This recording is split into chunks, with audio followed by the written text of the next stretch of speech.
حامیم یہ حروف مقطعات میں سے ہے، اور ان کے بارے میں تمام مفسرین نے زیادہ راجح قول یہی لکھا کہ اللہ اعلم بمرادہ، اللہ تعالیٰ ہی ان کی حقیقی مراد کو جانتے ہیں۔ انسان کو جن علوم کی ضرورت تھی ان علوم کو اللہ تعالیٰ نے اپنے پیارے نبی صلی اللہ علیہ وسلم کے ذریعے بیان فرما دیا، سکھلا دیا۔ حروف مقطعات کے علم کی ضرورت انسانوں کو نہیں تھی، تو یہ علم اللہ نے آپ صلی اللہ علیہ وسلم کو عطا نہیں فرمایا۔ اور دوسری روایت یہ بھی ہے کہ آپ صلی اللہ علیہ وسلم نے فرمایا کہ حروف مقطعات کا علم اللہ نے مجھے عطا فرمایا تھا، پھر کسی وجہ سے اس علم کو اللہ نے واپس اٹھا لیا۔ تو بہرحال یہ کہنا زیادہ ہی مناسب ہے کہ واللہ اعلم بمرادہ، حروف مقطعات جو قرآن مجید کی سورتوں کے شروع میں ہیں، ان حروف مقطعات کا علم زیادہ اللہ ذوالجلال والاکرام ہی بہتر جانتے ہیں۔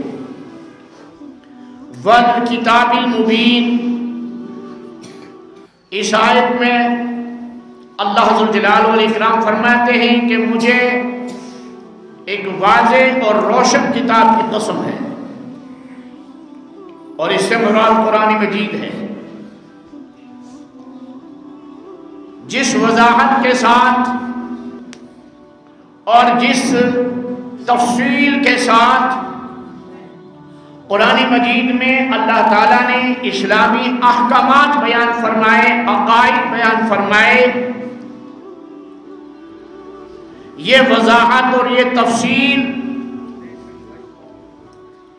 قیامت تک آنے والے مسلمانوں کے لیے لاہ عمل اور قیامت تک آنے والے مسلمانوں کے لیے ایک مثال ہے، اور یہ دیگر کتابوں کے اندر تفصیل نہیں آئی تھی، اس کتاب کے اندر واضح تفصیل بیان فرما دی۔ اِنَّا أَنزَلْنَاهُ فِي لَيْلَةٍ مُبَارَكَةٍ إِنَّا كُنَّا مُنذِرِينَ، بے شک ہم نے ہی اس کتاب کو اتارا برکتوں والی رات میں، اور بے شک ہم ہیں ڈرانے والے۔ مختصر یہ برکتوں والی رات کون سی ہے؟ تمام مفسرین، حافظ امام الدین ابن کثیر رحمہ اللہ، امام رازی رحمہ اللہ، امام قرطبی رحمہ اللہ اور دیگر مفسرین، شیخ الاسلام حضرت مولانا تقی عثمانی صاحب دامت برکاتہ، اور حالیہ مفسر قرآن مجید مولانا خالد سیف اللہ دامت برکاتہ، اور بالکل ماضی قریب میں رخصت ہونے والے محقق مفسر مفتی فیض الوحید صاحب رحمہ اللہ تعالی، ان حضرات کی تفاسیر کو اس آیت کے مبارکہ کے روشنی میں مجھے دیکھنے کی سعادت نصیب ہوئی۔ یہ حضرات لکھتے ہیں کہ زیادہ تر راجح قول یہی ہے کہ لیلۃ مبارکۃ سے مراد شب قدر ہے۔ البتہ ایک بات حضرت مفتی صاحب رحمہ اللہ لکھتے ہیں کہ ایک جماعت مفسرین کی مترجمین کی اس طرف گئی ہے کہ اس رات سے مراد لیلۃ البرات 15ویں شعبان والی رات ہے، لیکن اکثریت علماء کرام اور مفسرین کی اسی طرف گئی ہے کہ اس رات برکتوں والی رات سے مراد لیلۃ القدر ہے۔ بہت پہلے کیونکہ میں نے بہت سارے بیانات الحمدللہ اس اپنے مسجد شریف میں آپ کے سامنے اس موضوع پر کیے ہیں، میں نے ایک دفعہ آپ حضرات کو بلکہ کئی دفعہ امام المفسرین زبدۃ المحققین مسند الہند محدث اعظم حضرت الشاہ ولی اللہ محدث دہلوی رحمہ اللہ تعالی کی ایک تطبیق میں نے بیان کی تھی کہ قرآن مجید میں ایک جگہ وضاحت سے آیا شہر رمضان الذی انزل فیہ القرآن، اور پھر آیا انا انزلناہ فی لیلۃ القدر، اور پھر آیا انا انزلناہ فی لیلۃ مبارکہ۔ تو حضرت شاہ ولی اللہ رحمہ اللہ فرماتے ہیں کہ قرآن مجید لوح محفوظ سے، لوح محفوظ ایک ایسی تختی ہے، ایک ایسی مقدس کتاب ہے جس میں اولین آخرین کے متعلق درج ہے، ما کان وما یکون درج ہے، ابتدائے عالم سے انتہائے عالم تک تمام چیزیں درج ہیں، اور اس میں اللہ ذوالجلال والاکرام کی وہ کتب جو انبیاء کرام علی نبینا علیہ السلام پہ نازل ہوئیں وہ بھی درج ہیں، اور قرآن مجید تو اللہ کی کتاب ہے ہی، ذالک الکتاب لا ریب فیہ، یہ جو ایک ایسی کتاب ہے اس کتاب کی صداقت میں حقانیت میں کوئی شک ہی نہیں۔ تو حضرت رحمہ اللہ فرماتے ہیں کہ اس 15ویں شعبان کی رات قرآن مجید لوح محفوظ سے آسمان اول پر بیت المعمور میں، جسے بیت العزت و شرف کہا گیا ہے، وہاں نازل کیا گیا، اور بیت الشرف والعزت والکرامہ، یا یوں کہ یہ بیت المعمور سے حضرت رسول اکرم صلی اللہ علیہ وسلم کے قلب اطہر پر قرآن مجید کا نزول رفتہ رفتہ ضرورت کے مطابق نازل ہوتا گیا، اور اس کی تاریخ رمضان المبارک ہے، اور شیخ زکریا رحمہ اللہ کی لائی ہوئی احادیث اور تصریحات کے مطابق اس سال لیلۃ القدر رمضان میں تھی، کیونکہ یہ روایات بھی آتی ہیں کہ لیلۃ القدر پورے سال بدلتی رہتی ہے، گھومتی رہتی ہے، اور زیادہ اکثر روایات یہی ہیں کہ لیلۃ القدر رمضان المبارک میں آتی ہے اور پھر وہ تاخراتوں میں آتی ہے، یہ روایات زیادہ ہیں۔ تو حضرت شاہ ولی اللہ محدث دہلوی رحمہ اللہ کی اس تطبیق سے مسئلہ واضح ہو جاتا ہے کہ قرآن مجید کا نزول لیلۃ البرات یعنی 15ویں شعبان المعظم کو آسمان اول تک ہوا، اور آسمان اول سے حضرت رسول اکرم صلی اللہ علیہ وسلم کے قلب اطہر پر جو نازل ہوا وہ انا انزلناہ فی لیلۃ القدر اور شہر رمضان الذی انزل فیہ القرآن وہ اس موقع پر نازل ہونا شروع ہوا۔ تو اللہ فرماتے ہیں اِنَّا أَنزَلْنَاهُ فِي لَيْلَةٍ مُبَارَكَةٍ إِنَّا كُنَّا مُنذِرِينَ، بیا یقیناً ہم نے ہی قرآن عظیم اتارا، نازل کیا برکتوں والی رات میں۔ اِنَّا كُنَّا مُنذِرِينَ، یقیناً ہم ڈرانے والے ہیں، اپنے بندوں کو کس چیز سے ڈرانے والے ہیں؟ اللہ کے عذاب سے ڈرانے والے ہیں، نافرمانی کے خمیازہ سے ڈرانے والے ہیں، گناہوں سے ڈرانے والے ہیں، جہنم کے عذابات سے ڈرانے والے ہیں، جنت کی خوشخبریاں ہم دینے والے ہیں، جنت کے مالک بھی ہم ہیں، جہنم کے مالک بھی ہم ہیں۔ اِنَّا كُنَّا مُنذِرِينَ فِيهَا يُفْرَقُ كُلُّ أَمْرٍ حَكِيمٍ، یہ ایک ایسی رات ہے۔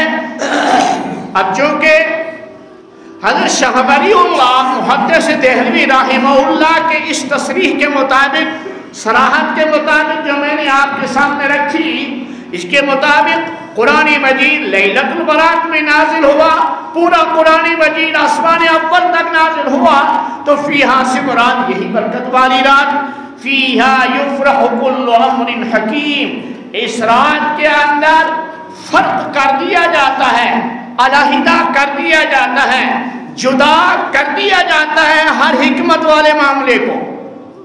انسان نہیں جانتا کہ اس سال میں انسانوں کے ہاں کتنی اولادیں آئیں گی، اور اس سال انسانوں کے اندر سے کس کس کو دنیا سے رخصت ہونا ہے، کس کس کی موت اس سال میں آنے والی ہے، یہ انسان کو کوئی پتہ نہیں۔ انسان کو اس سال کتنی روزی ملنی ہے، کتنا پانی ملنا ہے، کتنا فروٹ ملنا ہے، اس کو کیا کیا نعمتیں کھانی ہیں، کہاں کہاں سے کھانی ہیں، کس انداز سے کھانی ہے، یہ بیمار ہو کر کھائے گا، یہ تندرست ہو کر کھائے گا، یہ چلتے پھرتے کھائے گا، یہ اطمینان سے کھائے گا، یہ خوشی میں رہے گا، یہ غمی میں رہے گا، یہ کوئی پتہ ہے نہیں، یہ کوئی پتہ۔ تو فیہا یفرق کل امر حکیم، اس رات کے اندر جدا کر دیا جاتا ہے، فرق کر دیا جاتا ہے، علیحدہ کر دیا جاتا ہے ہر حکمت والے امر کو۔ حدیث میں آیا آمنہ کے تاجدار در یتیم سیدنا محمد رسول اللہ صلی اللہ علیہ وسلم نے ارشاد فرمایا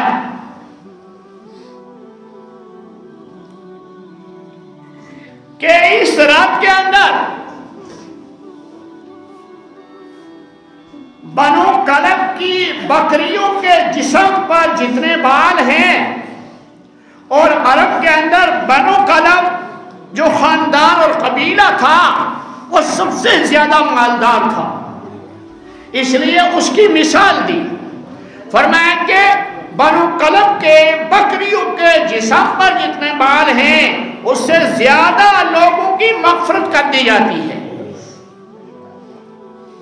اللہ تعالی ہم سب کی مغفرت فرمائے اور پوری امت محمدیہ علیہ السلام کی مغفرت فرمائے، اور ہمیں اللہ تعالیٰ گناہوں سے توبہ کرنے کی توفیق بخشے۔ تو عام مغفرت کی رات، عام معافی کی رات ہے یہ 15ویں شعبان کی رات۔ تو فرمایا فیہا یفرق کل امر حکیم، اس رات کے اندر جدا کر دیا جاتا ہے، علیحدہ کر دیا جاتا ہے نظام اللہ تعالیٰ اپنے قدرت کاملہ سے بنا کر فرشتوں کے حوالے کر دیتے ہیں۔ میکائیل کے حوالے ہو گیا کہ زمین پہ کتنی بارش برسانی ہے، کہاں کہاں برسانی ہے اور کس انداز میں برسانی ہے۔ اسرائیل کے حوالے فہرست ہو گئی، علیہ السلام کے حوالے فہرست کر دی گئی کہ اس سال مخلوق میں سے کس کس کی جان قبض کرنی ہے۔ دیگر فرشتے جو اللہ ذوالجلال والاکرام نے اپنے قدرت کاملہ سے ڈیوٹیوں پر تعینات رکھے ہیں، ان کی ڈیوٹیاں لگا دی گئی ہیں. ہوا کا فرشتہ الگ ہے، عذاب کا فرشتہ الگ ہے، پانیوں کا فرشتہ الگ ہے، پہاڑوں کا فرشتہ الگ ہے.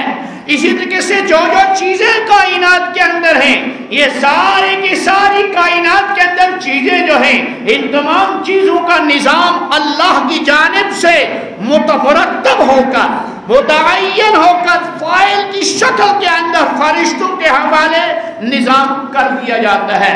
اور اللہ ذوالجلال والاکرام اپنی قدرت کاملہ سے ہر چیز کا مشاہدہ اور ہر چیز کا معائنہ فرماتے رہتے ہیں. اور فرشتوں کے متعلق تو قرآن مجید میں آیا کہ لا یعصون اللہ ما امرہم وَيَفْعَلُونَ مَا يُؤْمَرُونَ، وہ تو اللہ کی نافرمانی کرتے ہی نہیں. وَيَفْعَلُونَ مَا يُؤْمَرُونَ، انہیں جو آرڈر دیا جاتا ہے، جو حکم دیا جاتا ہے، اس کو نافذ کر کے رہتے ہیں فرشتے. وَيَفْعَلُونَ مَا يُؤْمَرُونَ فِيهَا يُفْرَقُ كُلُّ أَمْرٍ حَكِيمٍ أَمْرًا مِّنْ عِنْدِنَا، یہ ہماری جانب سے، ہمارے دربار سے، ہماری مرضی سے، ہماری چاہت سے، ہماری مشیت سے فیصلہ ہو کر فرشتوں کے پاس فائل پہنچ جاتی ہے. فرمایا اِنَّا كُنَّا مُرْسِلِينَ، ہم ہی تمہیں ارسال کرنے والے، مرسل بھیجنے والے، پیغمبر بھیجنے والے، انبیاء بھیجنے والے، رسول بھیجنے والے ہم ہی تو ہیں. اِنَّا كُنَّا مُرْسِلِينَ. آگے فرمایا کہ رحمتاً من ربک انہ هو السمیع العلیم. یہ جو نظام آسمانوں کا، یہ جو نظام زمینوں کا، یہ جو نظام انسانی ضروریات کا، حیوانی ضروریات کا، یہ جو نظام کائنات کا ہے، یہ کائنات کا نظام ہمارے ہاتھ میں ہے. تو لوگوں شکر پڑھو، رحمتاً من ربک، یہ نظام تمہارے ہاتھ میں نہیں ہے. تم جب چاہتے مخلوق کو مارتے، تم جب چاہتے مخلوق کو ذلیل کرتے، تم جب چاہتے جس کو چاہتے سولی پہ چڑھاتے. رحمتاً من ربک، ہاں یہ تو تیرے رب کی رحمت ہے کہ یہ نظام اللہ کے ہاتھ میں ہے، یہ کسی دوسرے کے ہاتھ میں نہیں ہے. ایک نجومی کسی شاہ کے دربار میں گیا اور شاہ نے پوچھا، شاہ سے کہنے لگا، بادشاہ سے کہنے لگا کہ آپ کی عمر بادشاہ سلامت بہت ہے، بہت عمر ہے. کہا کہ کتنی عمر ہے میری؟ کہا کہ آپ کی عمر تو 20 سال ہے، آپ کی عمر تو 20 سال ہے. کہا ٹھیک. کہا آپ کی عمر کتنی ہے؟ کہا میری عمر 10 سال ہے. میری عمر، نجومی نے کہا میری عمر 10 سال ہے. بادشاہ نے کہا اگر میں 10 سال سے پہلے ہی مر گیا تو 12 سال یا 13 سال کس سے لوں گا؟ ذرا آج فیصلہ کر دیتے ہیں، حق اور ناحق کا، باطل کا اور حق کا فیصلہ ہو جاتا ہے. بادشاہ نے جلاد کو حکم دیا اس کی گردن کو اڑا دیا جائے. فوری طور پر تلوار ماری، گردن کو اڑا دیا گیا. اب بادشاہ اس سے کہتا ہے اس سے پوچھو تمہارے 10 سال عمر کے کہاں ہیں؟ سمجھ آئی بات؟ یہ تو ابھی کہہ رہا تھا میری عمر 10 سال ہے. اس سے پوچھو مخاطب ہو کہ تیری 10 سال کی عمر کہاں گئی؟ وہ تو باہر نہیں چلے گی، تجھے تو پتہ ہی نہیں، تجھے تو علم ہی نہیں اس چیز کا. تو غیب کی خبریں اللہ کے سوا کوئی نہیں جانتا. وَإِنَّهُ مَفَاتِحُ الْغَيْبِ لَا يَعْلَمُهَا إِلَّا هُوَ. یہ ایک وسیع موضوع ہے، کبھی اس پر تیاری سے بولیں گے انشاءاللہ، میں زندہ رہا تو. فرمایا رحمتاً من ربک، یہ تیرے رب کی طرف سے رحمت ہے. انہ هو السمیع العلیم، بے شک وہ اللہ ہے. انہ ہوا، بے شک وہی اللہ ہے. اور اس کی 2 عظیم صفتیں ہیں. وہ مخلوق کو اتنی معیار کے مطابق نہیں دی. مخلوق بھی سنتی ہے، ہمیں کان دیے ہم سنتے ہیں، ٹھیک، ہمیں حواس دیے ہمیں علم ہے، ہمیں آسمانی علم دیا، ہم نے پڑھا لکھا سیکھا، ہمیں علم ہے. لیکن ہمارا علم اللہ کے علم کا مقابلہ نہیں کر سکتا. ہماری قوت سماعت اللہ کی قوت سماعت کا مقابلہ نہیں کر سکتی. انہ هو السمیع العلیم، بے شک وہ اللہ ہے بہت زیادہ سننے والا اور بہت زیادہ جاننے والا. انہ هو السمیع العلیم. فرمایا کہ رب السماوات والارض وما بینہما، وہ رب ہے، اور رب کے معنی ہے بتدریج پالنے والا، سٹپ بسٹپ پرورش کرنے والا. وہ کسی کو ایک دن کے اندر جوان نہیں کرے گا، کسی کو ایک دن کے اندر پیدا کر کے بوڑھا نہیں کرے گا، بلکہ اسٹیج پر سٹیج اس کو چڑھاتا چلا جائے گا، اس کی پرورش کرتا چلا جائے گا. اور یہ ہر چیز کے اندر یہ معیار آپ دیکھ سکتے ہیں، ہر چیز کے اندر. فرمایا رب السماوات والارض وما بینہما، وہ اللہ رب ہے، پالنہار ہے، پرورش کرنے والا ہے آسمانوں اور زمینوں کی. وما بینہما، جو چیز ان کے درمیان ہے اس کی بھی. ان کنتم موقنین، اگر تم یقین رکھنے والے ہو. وقت ہو چکا، زندہ رہے تو پھر اس موضوع پر گفتگو ہوگی. وآخر دعوانا